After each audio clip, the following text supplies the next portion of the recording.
Assalamualaikum warahmatullahi wabarakatuh. Halo teman-teman semuanya, bagaimana kabar hari ini? Semoga kita selalu diberikan kesehatan oleh Allah Subhanahu wa Ta'ala. Dan terima kasih untuk kalian yang sudah menonton video ini. Perkenalkan, nama saya Yas Afan Kirana dengan nomor induk mahasiswa 203180130 dari Pendidikan Guru Madrasah Ibtidaiyah Fakultas Tarbiyah dan Ilmu Keguruan IAIN Ponorogo. Di sini saya akan mempresentasikan penerapan konsep gender sosial inklusi dalam rencana pelaksanaan pembelajaran di sekolah inklusi dari mata kuliah Gender Sosial Inklusi yang diampu oleh Dr. Hajah Evi Muafiah MAG. Adapun pembahasan kita pada hari ini yang pertama, pembelajaran di sekolah inklusi, yang kedua, komponen RPP, dan yang ketiga yaitu karakteristik RPP dimensi GSI. Pendidikan merupakan kebutuhan dasar setiap manusia dalam menjamin keberlangsungan hidupnya agar lebih bermartabat. Pendidikan juga memegang peranan penting dalam membentuk sumber daya manusia yang berkualitas, kompetitif dalam menerima tantangan perkembangan zaman, baik dalam ilmu pengetahuan maupun teknologi. Selama ini, dalam pelaksanaan pendidikan, anak berkebutuhan khusus lebih banyak diselenggarakan secara terpisah. Untuk siswa berkebutuhan khusus biasanya bersekolah di SLB, sementara lokasi SLB mulai dari SDLB, SMPLB, SMALB pada umumnya berada di kota. Sedangkan anak berkebutuhan khusus ada hampir di daerah pedesaan atau kecamatan. Akibatnya, beberapa siswa tidak bersekolah karena lokasi sekolah yang jauh dari tempat tinggalnya. Dan di sisi lain, sekolah umum juga tidak memiliki kesiapan untuk menampung siswa berkebutuhan khusus. Pendidikan inklusi merupakan suatu bentuk sistem pendidikan di mana peserta didik berkebutuhan khusus merupakan bagian yang tidak terpisahkan dari peserta didik lainnya. Dengan diadakannya pelaksanaan pendidikan inklusi akan mampu mendorong terjadinya perubahan sikap yang lebih positif dari peserta didik terhadap adanya perbedaan melalui pendidikan yang dilakukan secara bersama-sama, dan pada akhirnya akan mampu membentuk sebuah kelompok masyarakat yang tidak diskriminatif lagi. Pembelajaran di sekolah inklusi. Pembelajaran merupakan proses interaksi peserta didik dengan pendidik dan sumber belajar pada suatu lingkungan belajar.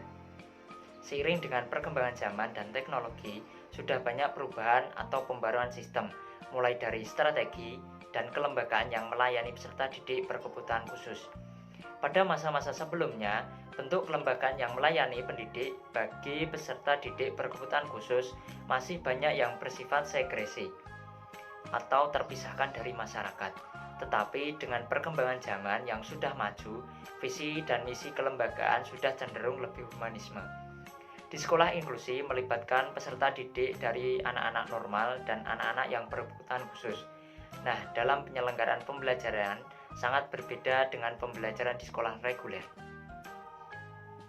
Pelaksanaan pembelajaran di sekolah inklusi yaitu guru kelas bertugas untuk menyampaikan materi pelajaran sesuai dengan RPP yang telah dibuat. Hanya saja nanti ada batasan penguasaan kompetensi, yang artinya terdapat perbedaan kompetensi yang akan didapat siswa reguler dan siswa berkebutuhan khusus sesuai dengan kemampuannya. Dalam proses pembelajaran, para guru harus menanamkan nilai-nilai keadilan dan kesetaraan gender dengan cara mengembangkan dan menerapkan model pembelajaran yang responsif gender di kelas pada setiap proses belajar mengajar. Proses pembelajaran yang efektif untuk mentransfer dan mengembangkan nilai-nilai keadilan dan kesetaraan gender harus didukung oleh kemampuan komponen-komponen seperti kebijakan pendidikan, sensitivitas gender, guru, kurikulum, mulai dari tujuan pembelajaran, bahan ajar, metode atau strategi pembelajaran, dan evaluasi, serta fasilitas dan media pendidikan lainnya. Penyelenggaraan sekolah inklusi memang tidak sesederhana penyelenggaraan sekolah umum. Kenyataan di lapangan dalam hal karakteristik anak berkebutuhan khusus yang diterima belum sesuai dengan kebijakan, seperti dalam hal penerimaan jenis kekhususan, tingkat kecerdasan yang masih di bawah rata-rata, dan belum ada penentuan batas jumlah siswa yang diterima. serta belum memiliki sarana prasarana untuk menunjang pembelajaran anak berkebutuhan khusus. Rencana Pelaksanaan Pembelajaran atau disingkat dengan RPP merupakan rencana kegiatan pembelajaran tatap muka untuk satu pertemuan atau lebih. Setiap pendidik pada satuan pendidikan berkewajiban menyusun RPP secara lengkap dan sistematis agar pembelajaran berlangsung secara interaktif, inspiratif, menyenangkan, menantang, efisien, memotivasi peserta didik untuk berpartisipasi aktif, serta memberikan ruang yang cukup. Kurikulum yang digunakan dalam sekolah inklusi juga sama seperti sekolah reguler, hanya saja ada sedikit modifikasi, mengingat sekolah inklusi menampung siswa dengan berbagai macam latar belakang dan kebutuhannya. Namun, di kenyataan lapangan, banyak guru yang belum memahami hal tersebut, dengan alasan kesulitan dalam menentukan strategi dan media pembelajaran yang bervariasi sesuai dengan karakter siswa yang ada di kelas inklusi, baik siswa reguler maupun siswa yang berkebutuhan khusus. Di sekolah inklusi, komponen yang ada di dalam RPP itu sama seperti sekolah reguler pada umumnya. Identitas mata pelajaran yang meliputi satuan pendidikan, kelas, semester, program studi, mata pelajaran, mulai dari tema pembelajaran, dan jumlah pertemuan.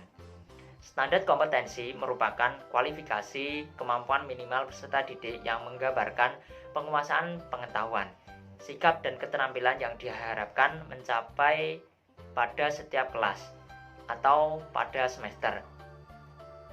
Perumusan indikator disesuaikan dengan KI dan KD, serta kesesuaian dengan kata kerja operasional melalui kompetensi yang diukur.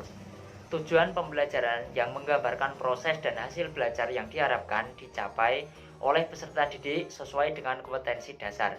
Pemilihan materi ajar disesuaikan dengan tujuan pembelajaran, karakteristik peserta didik, dan alokasi waktu.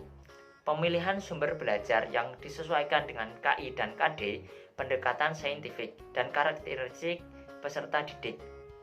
Pemilihan media belajar disesuaikan dengan tujuan pembelajaran, materi dan pendekatan saintifik, serta karakteristik peserta didik. Karakteristik RPP dalam dimensi GSI. Guru menjadi faktor penentu mutu pendidikan, karena guru berhadapan langsung dengan para peserta didik dalam proses pembelajaran di kelas. Guru yang berkompeten dan bertanggung jawab utamanya dalam mengawal perkembangan peserta didik sampai ke suatu titik maksimal.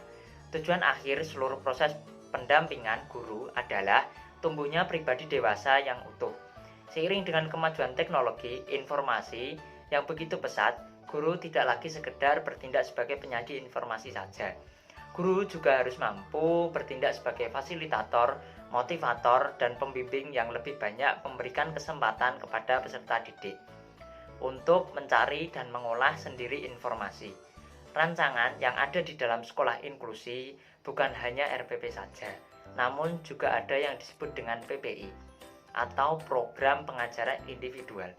RPP disusun oleh guru kelas dan PPI itu disusun oleh guru pendamping khusus. PPI merupakan pengajaran yang dirancang untuk satu orang siswa yang berkebutuhan khusus. Karakteristik dari RPP berdimensi GSI adalah memperhatikan perbedaan individu peserta didik, di mana RPP disusun dengan memperhatikan perbedaan jenis kelamin, kemampuan awal, tingkatan intelektual, minat, motivasi belajar, bakat, potensi, kemampuan sosial, emosi, gaya belajar, latar belakang budaya, norma, nilai, atau lingkungan peserta didik. Dengan mendorong partisipasi aktif peserta didik, proses pembelajaran dirancang dengan berpusat kepada peserta didik untuk mendorong motivasi, minat, aktivitas, inisiatif, inspirasi, dan kemandirian dan semangat belajar siswa. RPP memuat rancangan program pemberian umpan balik positif, penguatan, pengayaan, dan remedi. Keterkaitan dan keterpaduan RPP disusun dengan memperhatikan keterkaitan dan keterpaduan antara standar kompetensi, kompetensi dasar, materi pembelajaran, kegiatan pembelajaran, indikator pencapaian kompetensi, penilaian, dan sumber belajar dalam satu keutuhan pengalaman belajar. RPP disusun dengan mengakomodasikan pembelajaran tematik, keterpaduan lintas mata pelajaran, lintas aspek belajar dan keragaman budaya. Menerapkan teknologi, informasi, dan komunikasi, RPP disusun dengan mempertimbangkan penerapan teknologi, informasi, dan komunikasi secara terintegrasi, sistematif, dan efektif sesuai dengan situasi dan kondisi.